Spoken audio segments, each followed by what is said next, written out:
must admit, I didn't really think too hard about this subject matter until I played the game Metroid Other M. Despite all the hype being built around it, the game pissed off a great number of fans and gamers, but not for the same reasons that it would have 20 years ago. The biggest complaint was that Samus, the badass bounty hunter and star of one of Nintendo's biggest franchises, has now been reduced to an overly emotional, yapping drama queen with dialogue more like a soap opera than a space opera. To say fans were pissed was an understatement. But when it came down to the actual gameplay itself, people didn't seem to have that big a problem with it. Of course, some people didn't enjoy the playing part, but the focus of the criticisms was how poorly they represented the character and the story. When did this happen? Nobody used to question the motivations of a plumber going after a princess, or the storyline of two guys with guns stopping an alien invasion. But clearly, much more is expected now out of video games, because the medium itself has naturally evolved. But many critics out there still declare that's just a modern, updated version of this. In part 1, I tried to show how some people who critique Anita's project think that she doesn't see games for what they truly are, which is a kind of pure entertainment. Now if, and very critically, if one takes Anita as critiquing, for example, Mario's worth as a game, this is a very legitimate point. Something very important is missing from it, mainly how the game plays. And for example, in the case of Mario, this is almost critical. Now, where I see some of these people as going too far is when they try to reduce play to something that's just fun or just kind of a pure entertainment. Why should we limit games to being just about entertainment or fun? For 25 years now, we've been held back by the idea that games are only about fun. 25 years of constraining the medium to this tiny spectrum of experience, thinking about games only in terms of a single emotion. It's time we stopped doing that. Not because we want the fun games to go away, but because we want to see other kinds of games too. No other medium out there limits itself to delivering on fun exclusively, and they're better for that. What if the only movies coming out were dumb summer blockbusters, and the only books were Dan Brown novels? Wouldn't that suck? I mean, summer blockbusters can be awesome, but think of how many other great films we'd miss out on. Limiting all of cinema to a single genre would just get stale and boring after a while. Second, I'd like to question the underlying assumption, that is, if I am correct in grasping at least part of their position, that this entertainment is somehow pure and without any kind of meaning. Is your play really pure? It is a legitimate question to ask why the play is enjoyable or why it's fun. Is it just a coincidence that in your FPS you're shooting terrorists rather than teddy bears? Wouldn't you be forced to take this kind of position if you believe that gameplay is the only important factor in games? And the responses from traditional quote-unquote gamers, which is a word I hate to use, but that's another episode, they're always the same. Keep your politics out of my games. Or, oh boy, another reviewer with an agenda. And you see this a lot with the gamer community. They'll bum-rush Ebert or any other respected figure and insist they take games seriously as art. But as soon as anyone does try to take a game's claims of artistic intent seriously by looking at the game's content and meaning, then suddenly the line becomes, oh, they're just games. Stop being so serious. They're just for fun. And from that warped worldview, the idea of keeping politics out of video games almost makes sense. No one test drives a sedan and then goes home and writes about the car's troubling presentation of minorities or its oppressive heteronormativity. But that's the core problem with the keep your politics out of my video games argument. It presupposes video games are apolitical to begin with. Like they're these wholesome, pure things that exist free from the taint of ideology or bias or viewpoint. Like they're mathematical expressions or cartographical mappings of the world, and anyone dissecting them in a political or social or cultural context is just bringing their own baggage to the conversation. But even in games that don't seem to beg for political discourse, a discussion about the game's politics can still be had.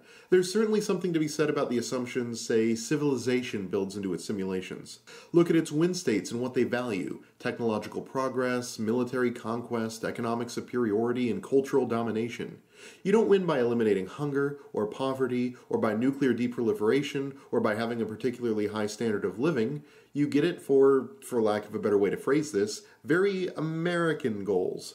Winning the space race, becoming a recognized world leader at the UN, having a giant shiny army that can easily crush other civs, cultural domination by so-called great works that get exported to the world, Civilization values what the culture that created it values, and while the game doesn't set out to be a political statement, the way it systemized the world certainly presents one. Or we can look at the recent release of SimCity. It clearly values dense urban cities over all other types of cities. Not only do the game's city size limitations and overall goals reinforce this, but the developers have said as much. It's less interested in exploring cities of all kinds than it is in asking you to grind your way up to the sort of city it idealizes, a tightly packed, skyscraper-filled metropolis. In its view, sprawling suburbia is just lazily wasted space, and an agrarian or rural city literally doesn't exist. In play, you show a part of yourself. Some of your desires, your wants, your needs. And many would say, as long as it's not hurting anyone, why can't someone just shut themselves in their rooms, never come out, and live in the fictional world of Middle-earth, Avatar, or their own creations? After all, movies, games, and any sort of fiction is just a means to escape reality, right? Well, as popular as that argument is, I strongly disagree with it. The purpose of fiction is to help us understand reality, not escape it. It's giving into a different time and place to help you understand life lessons. We give into the world of Oz to realize there's no place like home. We give into the world of No Country for Old Men to realize the darkness of the human mind might be getting even emptier. There's so many different lessons and different ways to learn them. Even journeys that seem to have no point, like in some comedies or even a few video games. They serve as an outlet to get a few laughs or a little bit of fun at the time, tying back to the illusion helping you in real life, not abandoning your life for the illusion. Playing the game and getting your heart going makes you realize you need a little excitement in your life. Now, if it is possible that these messages, or maybe what can be read as messages, are in these games, I think eventually the question's going to have to come up. Should then all games be PC? I think the answer to that is no. If you play and enjoy sexist, quote-unquote, games, does that automatically make you a sexist?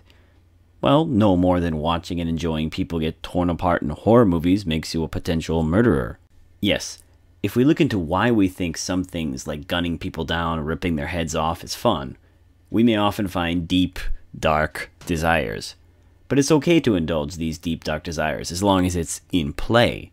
Engaging these kinds of deep, dark desires in play spiritualizes them and allows you to engage with them on a level you can't really do in real life. And this is where I want to keep the idea of play, the idea of a space for play that in which we can kind of look at some of our darker desires. I want to keep this, but not just because I want to do it. It's not a good enough reason.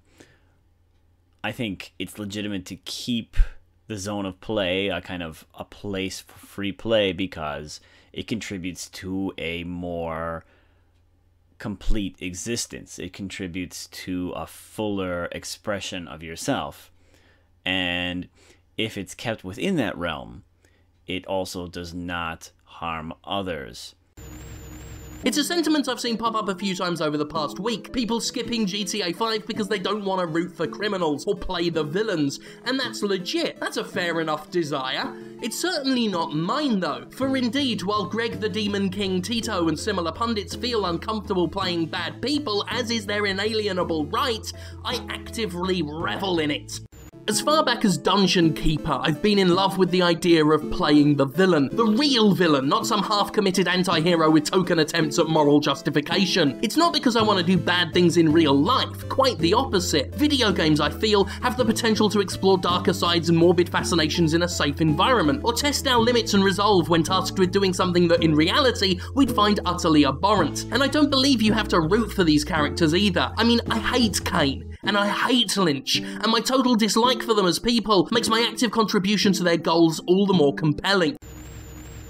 You see, youth, and I'm talking about the psychology of youth, not strictly the temporal biological state of being young. I know a lot of young people who are already old, and a lot of older people who never seem to get old. Has its drawbacks, inexperience and impatience primarily, but it has many more benefits. Vitality, vigor, imagination, creativity, bravery, courage, guts. Those are things that any medium that fancies itself artistic in any way needs to survive, even when they manifest as crude, lowbrow, aggressive, or shocking. In fact, especially in those cases, which is why nothing in either of these two diatribes got me And me. More straight up, eye-rollingly pissed off than this business from Mr. Spector. Well, when I was younger, that's all I needed. All I wanted was to differentiate myself from other people.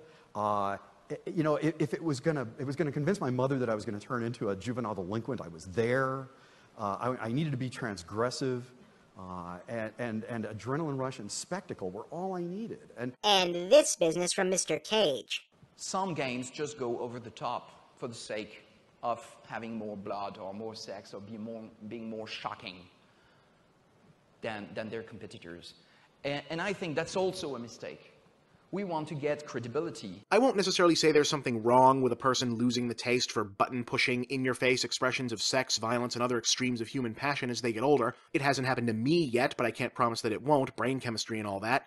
But I will say that when it happens to a medium, it's usually the beginning of the end. Even when artificially induced, the vibrant, passionate vigor that informs the human psyche's lust for blood, sex, and all the rest is the fuel behind art itself, even if it's not the focus of every work. And this is where the critic should step in. The critic's role is to tell us what's good and what's bad, what we should keep and what we should push away. So if someone like Anita comes along and sees my copy of Dead or Alive Extreme Beach Volleyball 2 and says, well, this game is sexist and that it says women exist to be looked at for the sexual gratification of men, it's not going to stop me from playing the game. Well, why? Well, it's because no matter how many times the game says it, or could be taken to be saying this, I won't listen. And as long as we're in the realm of play, we're still fine as far as I'm concerned. Although I am aware here that I'm kind of asserting a level of self-awareness that I really can't guarantee to anyone. But that's fine. I don't mind listening to the critics. I don't mind examining myself to see how I act in the real world. The point being that it's bad because it portrays a world that doesn't exist, and in so doing, suggests that the actual world isn't the way that it actually is. But whoa, I hear some of you saying, if we are supposed to portray the world as it exists, then aren't you also saying that superheroes themselves are bad? They don't exist. Good point, but I'm not. Because from a very young age, we're taught to recognize fictional characters and abilities, but not fictional interpersonal relationships, social dynamics, or portrayals. Like, we're told that superheroes are not real, but we're not told that portraying every Muslim or Middle Eastern character as a terrorist is equally unreal. Lots of us, especially those of us who aren't women or Muslim, might think that these characterizations are either invisible or just how things are. This is an attitude that's based on deeply complex personal experiences and biases, but not the truth. Movies can be so powerful if we let them affect us in the right way. But if they consume you more than you consume them, then chances are you're not choosing the healthy route. So yes, a movie can just be a movie, and it can be something more, depending on how you look at it. What it comes down to is what you allow to have an impact on you. And you do have that choice to pick and choose. Whatever makes you better, embrace it. Whatever makes you worse, push away. It's like the song goes. You're wondering how he eats and breathes and other science facts. Then repeat to yourself, it's just a show. I should really just relax. To conclude, I'd just like to say I agree with what the nostalgic critic said about choosing what messages we take from games, choosing what to keep, choosing what to push away. But that choice can only be made if we have knowledge that there is another way of looking at things, another way of doing things. So the critic is often viewed as someone who's out there to kind of take your fun away or limit you or limit how you can express yourself. But what if the opposite were true? What if the critic is the one who gives you a kind of distance from the work? What if the critic is someone who helps you to engage or delve into some of your darker desires, but still maintain control, still look at them and not let them take you over? To put it in another way, please imagine a big box of donuts. A big box of donuts would be best placed in the hands of someone who knew a lot about health and good eating, because they'd be able to enjoy them with minimal or no harm to the self, maybe by matching that up to their diet or eating that at a certain pace. And in the same way, media with sexist or what could be thought of as potentially sexist messages is best left in the hands of those who are knowledgeable of things like the effects of real-world sexism. They would be most able to enjoy these things without harm. They would be the ones that would be able to pick out what's okay and push away what's harmful.